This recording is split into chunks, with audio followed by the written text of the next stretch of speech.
Good morning, AKAPADers. I don't know if I'm going to reveal this thin boy book here. Maybe by the shape, you guys can guess what type of book this is. I don't know if I'm going to reveal it in the thumbnail or the video title.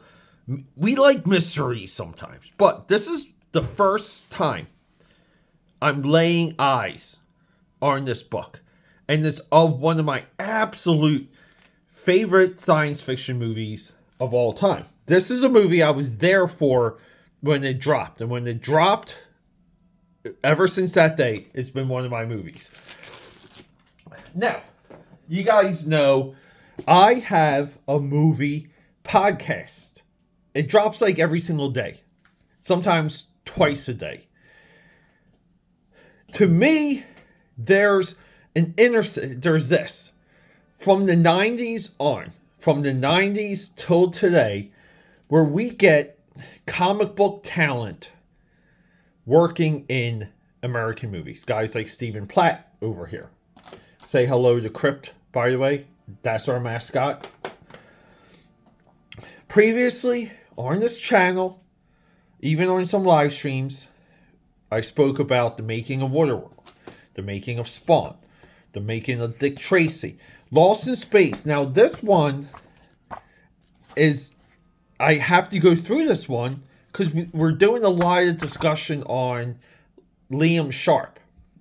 And Liam Sharp is credited for Lost in Space. Judge Dredd, The Art of Judge Dredd, Batman. So many of you out there probably still have, everyone bought this back in 1989. And it wasn't the beginning of this trend of these types of books, but this was like a benchmark of these books becoming a thing. Independence Day, Nightmare Before Christmas, Making of Jurassic Park, which is like the meteor of all of them. We've done Armageddon, because I love the production artwork for Armageddon. So today, what do we have right here? Right now, let's get our trusty Excalibur, our blade out. I gotta open this a certain way, just so I don't dox myself. I don't want a lot of you showing up to my place with a six-pack of PBR, inviting me out for drinks. Guys, here it is, the making of Starship Troopers. A spectacular film from can I talk from the director of Total Recall and RoboCop. Never before seen full color photos, interviews. So drawings and storyboards. So that's really what we want in here. We want some of the production artwork. So let's go. Alright, AKAPADers. I stopped the video real quick to make an adjustment to my table. But then I got a phone call. And then during the phone call, I was trying to find... So when I first watched Starship Troopers, I went to Toys R Us, like right after. I was with a buddy of mine. And I bought... there was like a Starship... It might have been KB Toys. I don't know. But I believe the company was Galoob. They made like a Warrior Bug. And I bought that sight unseen. I flipped out. I love that thing. I always have it just like on my floor somewhere. I can't find it though. I don't know where the hell it went. And I don't have a lot of things. I mostly only own clothes, books, computer things, and I guess like food things. I own a lot of food. But on the way back here, I always want to remind people, Visions of Armageddon. This is what we're looking for inside of this book, okay? And let's fix some of that lighting. We want production artwork, like period, and we want it done with acrylics, colored pencils, and alcohol markers. Now, at the time, one of the big ones was Prismacolor with the chisel tip. Everyone goes brush tip nowadays, but we want Prism with the chisel. So, let's just get into it.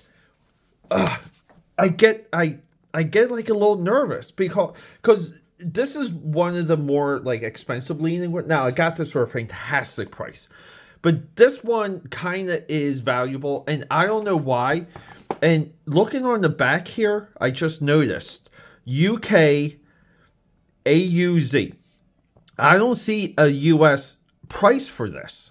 So I don't know if this was sold stateside, which could maybe explain some of the price. If anyone out there knows, or this just could be like an overseas edition. Now, looking at the graphic design for the cover, it's not quite US. It's not. This looks very quick. But with all of that, the making of Starship Troopers. Here we go. And there's our boy.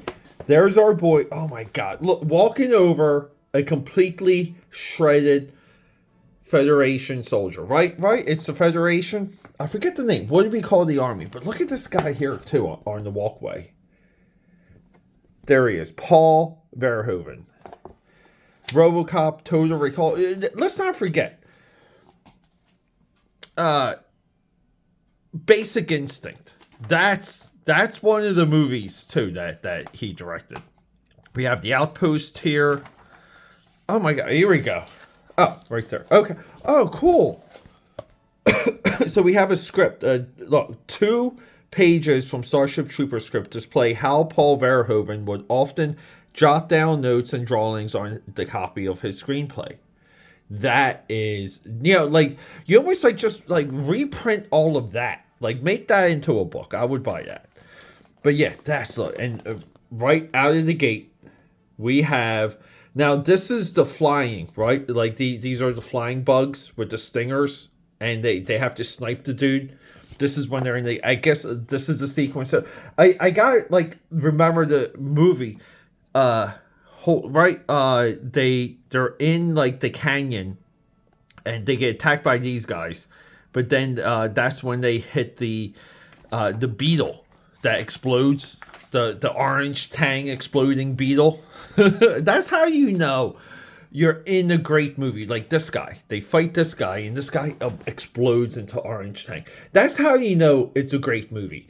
When you can just say exploding orange tang, and a lot of my AK powders out there, they know what that means. Guys, there he is.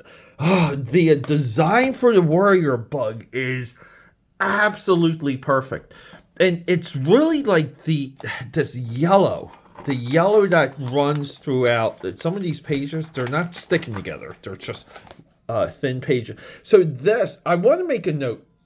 There was like a toy line around this time called Jurassic Park, like Total Chaos or Chaos Effect, one of those things, right? And it had the dinosaurs with just like bright 90s colors like this. They almost were like dinosaurs if they had sex with the Transformers Generation 2 colors. And it always worked.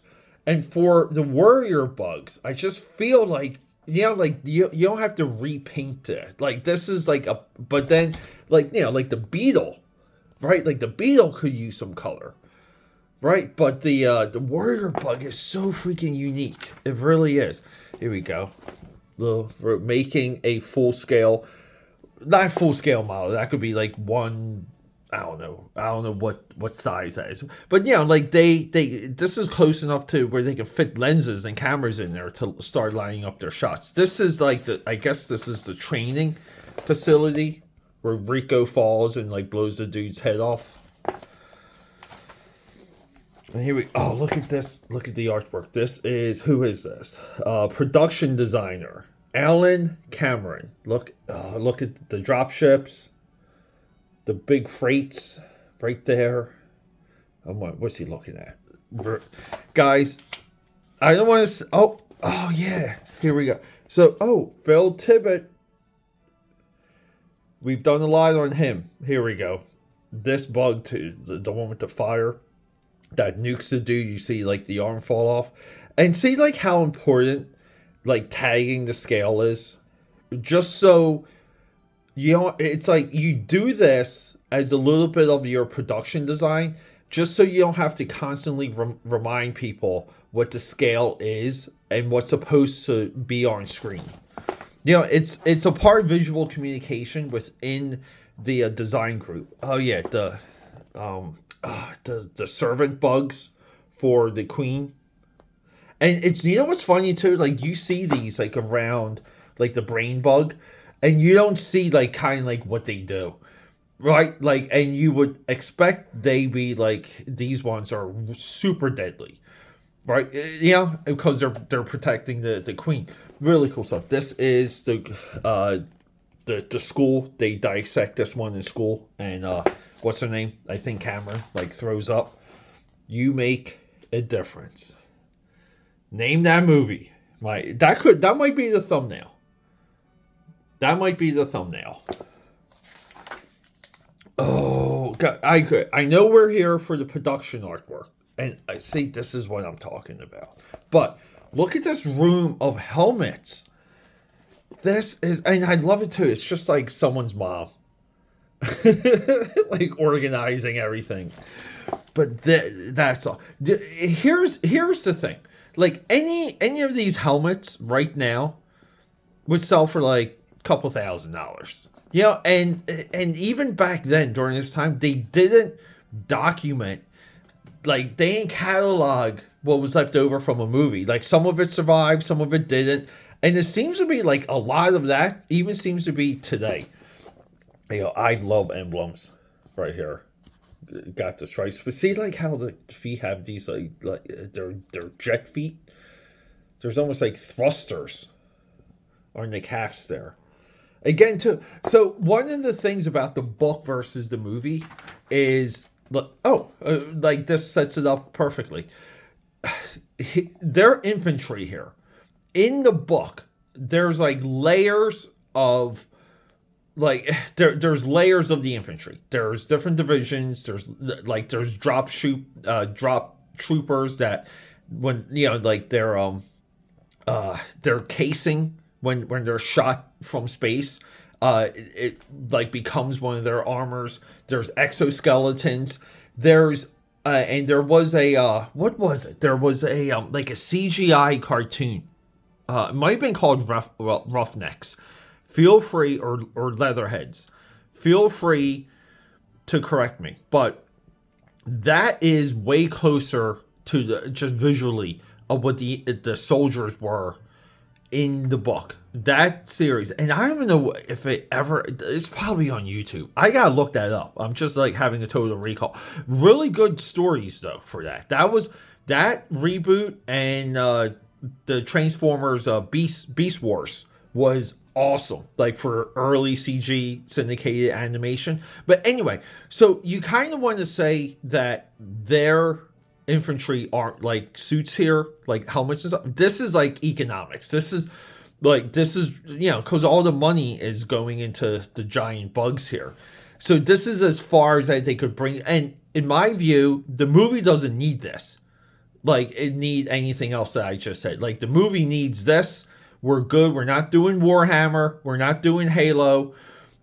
The relationships and the way how Verhoeven captures the love triangle, the teenage angst, and just the overall bravado and mindlessness of some of these characters, AKAPADers, it's special. It really is. Nice. We got some nice storyboards here. This might be the sequence where the butt bugs are shooting the plasma butt rockets. Like this movie is so just describing a little bit of this movie. Oh, look at this one too. It's almost like a drone. This flyer bug here. Like, here we go. Those are the butt bugs. I love he's got the green eyes to go with the green energy in the tail. Look, the chompers here. Like, again, like, you can do a lot with the bug theme. The only thing I wish, like, kind of where, like, you have your warrior bug that is wholly unique for the movie, and all the other bugs, maybe outside the brain bug, is like a little bit close to what we see here, like on Earth and in nature. A little bit more fantasy to the bugs. That was always one of my little criticisms. I'd love to know your foe. See, like this stuff here, like, right, I'm sure we can buy this poster report all encounters with bugs to your supervisor. I'm sure like we can buy this on Etsy, right? Like people on Etsy probably have this that we can order. But another storyboard here, captured brain bug. Kind of similar to the sequence we see in one of the newsreels. Here it is. Here's the brain bug sucking out the dude's brain. It's awesome, dude. The brain bug is so freaking cool. But here we go. Here we got the butt blasters. Do they have a name? Plasma bugs. These are called plasma bugs. I like butt blaster better. Now this has a little bit of that like oil slick iridescent beetle. Even in Jersey, like our family, we grew up with a pool. Every once in a while, in the skimmers, we would get these like big green beetles that looked like these guys. Not as sharp or deadly. They were kind of like fat and harmless. Oh, here. Oh, whoa. Here it is. This is like what we were. Look, our artist Steve Berg's version of the drop capsules suggested they would separate on the planet's upper atmosphere, then parachute. But see, like this is a little bit more like book accurate, the way how this guy, like how it transforms. Really cool. And we have like, I guess like maybe this is even the exo armor. Never filmed designs of combat chassis, a modified version of the original ST novel. Okay, power armor, right? Like how is this not remade? Like how do you not remake this and go, oh wow, look at right here. Like this is what when you read this is what you envision a lot of the book. Like so much. I mean, it had to have been the budget. It had to have been. These are fantastic, though. I was just like, then we're doing the video. I just want to stare at them. More storyboards. So this is one of my absolute favorite shots in the entire movie, where they're at the outpost and they see that they're being ambushed and they're being attacked from the walls and from like kind of like underneath, or the original attack was tunneled, and then they're sent in to rescue. Where the one dude, like, he tries to jump off the ledge of the wall, or the walkway of the wall, and he gets like impaled right when he's jumping. And it's an early like CG, like it's like CG bug, CG environment, real life actor, real life set to a certain degree. And it's like one of the first times where like it's all composited and the CG element fully interacts with the actor. Got more butt bugs just shooting things off here. Here we go. See, like this, the ambush scene too. I mean, like the ambush scene really, like it became, they made a whole movie just off of this visual, and it's called World War Z. And the way how the zombies scale walls in that movie is from Starship Troopers. You go, like, see, like, look, they're removing the claws, trying to get to people. These are Paul Verhoeven sketches. Very nice. There we go. Oh, yeah. At the end. I mean, can we just kill Carmen? If you're still with me, tell me if Carmen deserved to live. Tell me that. Oh. See, this is where I guess like some of this, right? It could have been scanned. It also could have been photographed with a DLSR. And the reason for that is because even at the time, right? Large-scale scanners were very industrial, hard to come by, and even big companies didn't have them. So they would just have to take pictures. And we can kind of see, even just from this video, like it's you don't need a big setup to capture it. But what I'm curious of here, because we can tell it's marker, we can tell it's alcohol marker. Here where it fades and blends, like what's the paper? Because I wish if this was a scan, we would be able to see the grain of the paper and it would be throughout. So you could lighten it, you can do your Photoshop and lighten up some of the levels and the curves and go back and forth. But there's still, again, like you kind of, sometimes you have to be like an archaeologist. You have to look for clues. And some of the like clues here, maybe like you can, if they use whiteout, you can see the consistency or the chunkiness of the whiteout, like right here, for example. Like if it's on like an artboard or not. Really cool though. But see, like this, stuff like this. AKAPAD, one of my goals this year is to get to this level with vehicles. Period.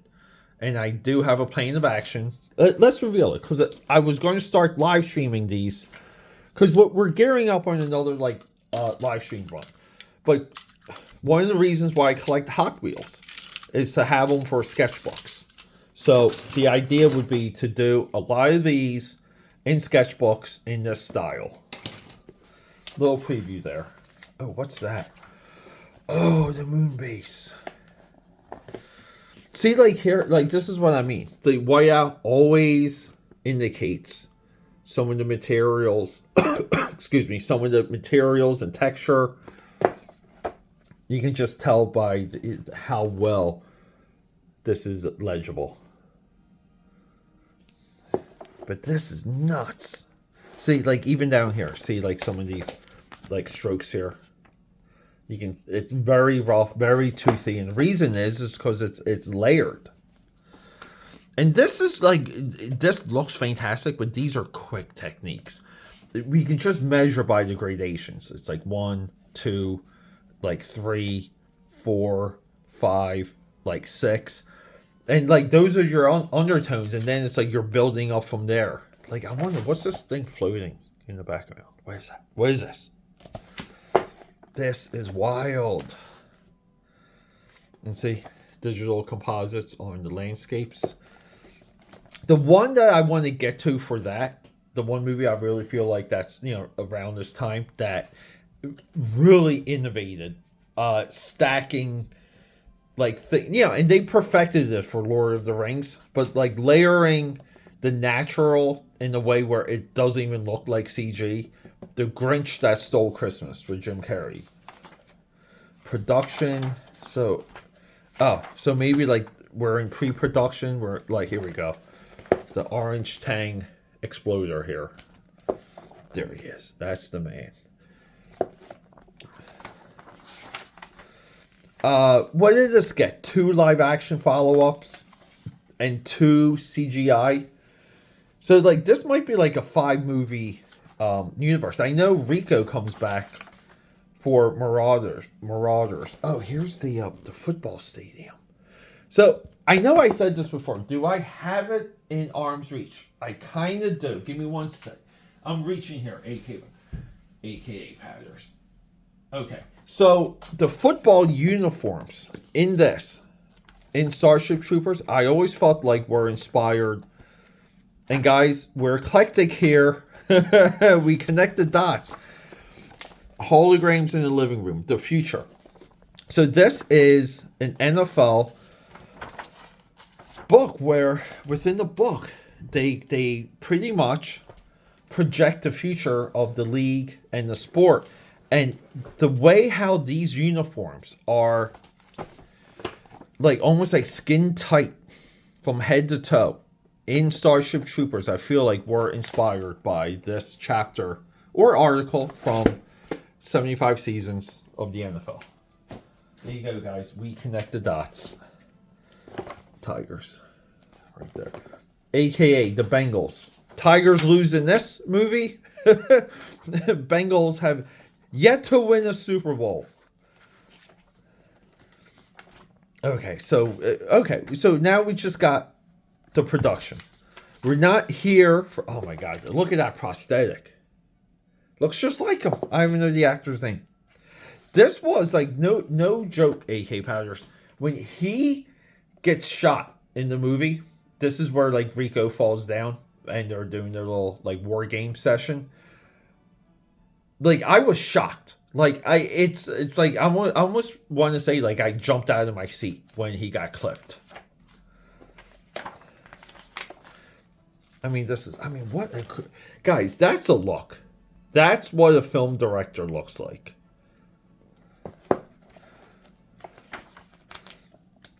Can we say, do I have a crush on Vera? So, like, wow, is this revealed? Like, this guy with the dead dog? I'm pretty sure, like, this is how they framed it in the movie. Like, you don't see that he's pissed over his animal. Like, what's this? Is this even... What scene is this?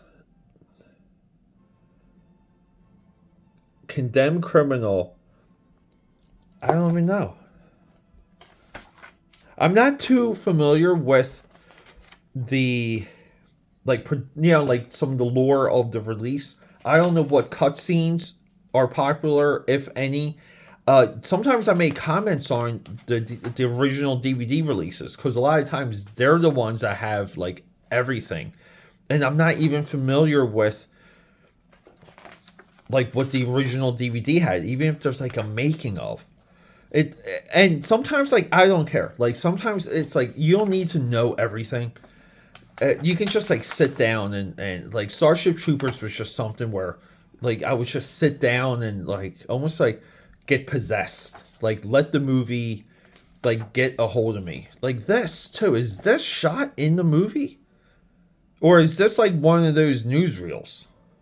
Look at this shot.